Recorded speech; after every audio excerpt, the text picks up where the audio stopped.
আসসালামু আলাইকুম। Chicken half moon বানালাম। চিকেন হাফ মুন বানায় ফ্রোজেন করব এখন। বাচ্চারা বিকেলবেলা খায়, স্কুলে টিফিনে দেয়া যায়।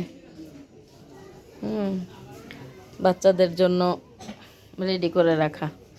ভিতরে চিকেনের স্টাফিং আছে। দেখে খুবই ভাল লাগতেছে। ইনশাল্লাহ অনেকগুলি হয়েছে।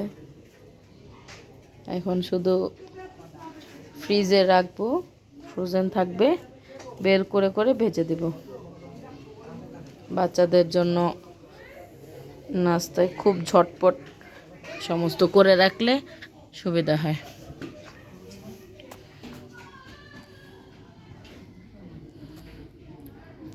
আসলে যে কোনো কাজই করতে অনেক কঠিন, কিন্তু এটার রেজাল্ট আসলে দেখে এখন খুবই ভাল লাগতেছে।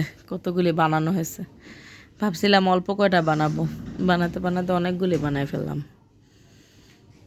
এখন আর কি, যে কেউ নাস্তা, বাসায় আসলে নাস্তা চায়ের সাথে দু এক পিস খাইলেও ভালো লাগে। খেতেও হঠাৎ করে একজন গেস্ট আসলে তাকে আপ্যায়ন করতে সহজ হয়। আর কি রেডি করে রাখা রোল, চিজ বল, এইসব সব কিছুই ঘরে আমি আসলে বানাই। তো সবাই ভালো থাকবেন। আল্লাহ হাফেজ। আসসালামু আলাইকুম।